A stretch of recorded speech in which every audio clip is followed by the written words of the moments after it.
How easy is it to get up in the morning when you know you're not doing all that it takes?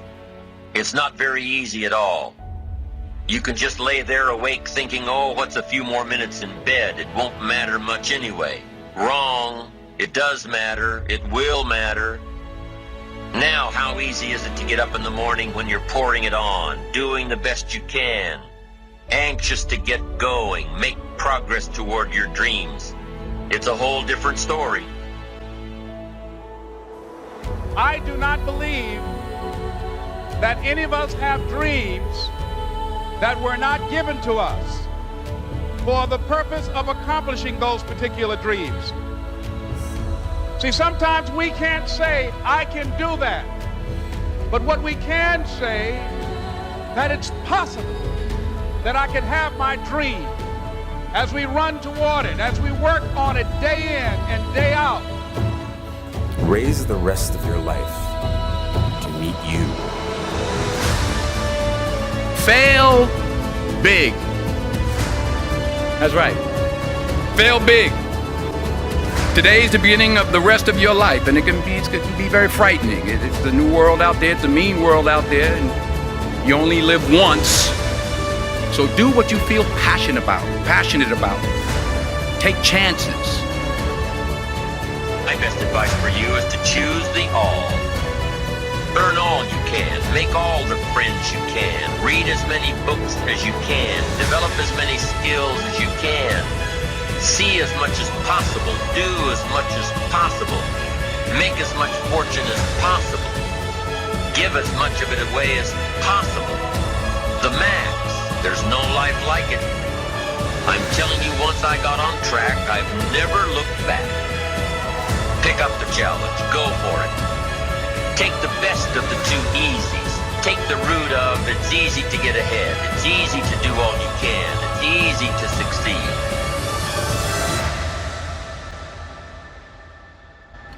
My hero. That's who I chase.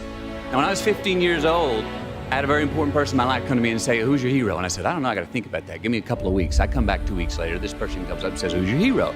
I said, I thought about it. You know who it is? I said, it's me in 10 years. So I turned 25, 10 years later. That same person comes to me and goes, so are you a hero? And I was like, not even close. No. She said, why? I said, because my hero is me at 35. So you see, every day, every week, every month, and every year of my life, my hero's always 10 years away. I'm never gonna be my hero. I'm not gonna attain that. I know I'm not, and that's just fine with me because that keeps me with somebody to keep on chasing. The world might say you are not allowed to yet. I waited a long time out in the world before I gave myself permission to fail. Please, don't even bother asking. Don't bother telling the world you are ready. Show it. Do it. Ever tried, ever failed, no matter. Try again, fail again, fail better. That in the process of working on your dreams, you are going to incur a lot of disappointment, a lot of failure, a lot of pain, a lot of setbacks, a lot of defeats. But in the process of doing that, you will discover some things about yourself that you don't know right now. What you will realize is that you have greatness within you. What you'll realize is that you're more powerful than you could ever begin to imagine. What you will realize is that you are greater than your circumstances, that you don't have to go through life being a victim. This idea and this notion that you can be anything you want, you can accomplish anything you want, right? We hear that. You've heard that from the time you were little boys. You hear that now. You're already incredibly accomplished. You guys know that. The thing that has worked for me is to remember the hard times. But the key with me is just always finding what the anchor is. And the anchor is getting up at 4 o'clock in the morning every day before anybody else. And grounding my thought process is in the no one will outwork me. No one.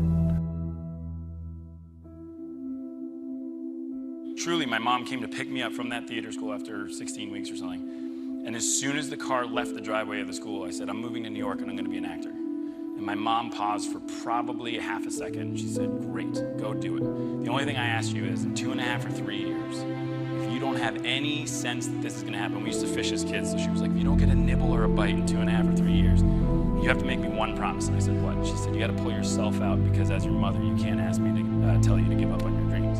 I said, that's so profound and yes, fair. Cut to 2.5 years later, I was like, so I'm out. This is terrible. It's so scary. This is the worst. Waiting tables, not as fun as they say. And she said, you know, it's September. Just wait it out. Just wait till the end of the year. Don't give up just yet. I was telling her to come get me. And 3 weeks later, I got the office. The fact that human beings, our strongest drive is the need to stay consistent with how we define ourselves. So while you're in this passionate state, that's where you make decisions. If you find your passion, you're gonna have this tremendous energy. It's sustainable energy. But momentum requires you always do the next thing to keep the momentum going. And the reason you get yourself in a passionate place is so that you change your life. And the only thing that changes your life is making a decision. Commit to do this for the long term. Whether it's hard or easy, doesn't matter. You're doing this. And while these lessons were learned during my time in the military, I can assure you that it matters not whether you ever served a day in uniform. It matters not your gender, your ethnic or religious background, your orientation, or your social status. Our struggles in this world are similar, and the lessons to overcome those struggles and to move forward, changing ourselves and changing the world around us will apply equally to all. Every morning in SEAL training, my instructors, who at the time were all Vietnam veterans, would show up in my barracks room, and the first thing they'd do was inspect my bed. If you did it right, the corners would be square, the covers would be pulled tight, the pillow centered just under the headboard, and the extra blanket folded neatly at the foot of the rack. It was a simple task, mundane at best, but every morning we were required to make our bed to perfection. It seemed a little ridiculous at the time, particularly in light of the fact that we were aspiring to be real warriors, tough, battle-hardened SEALs.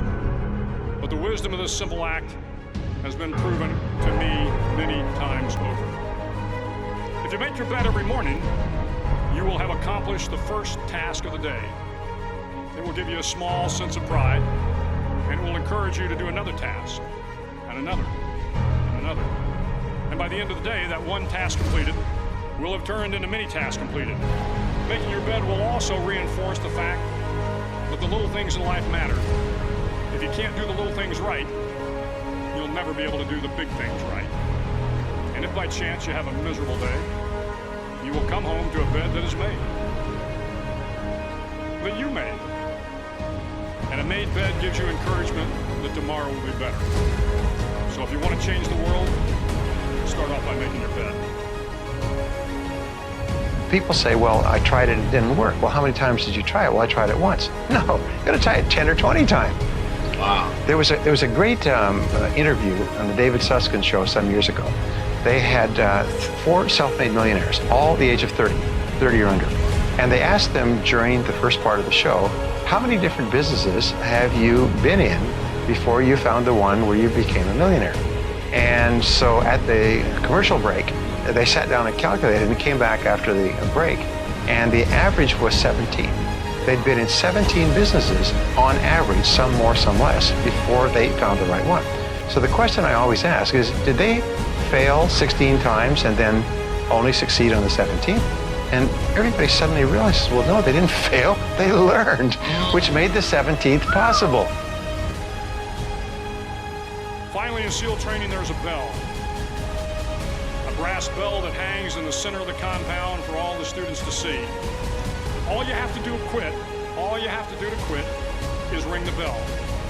Ring the bell, and you no longer have to wake up at 5 o'clock. Ring the bell, and you no longer have to be in the freezing cold swims. All you have to do is ring the bell to get out. If you want to change the world, don't ever, ever ring the bell.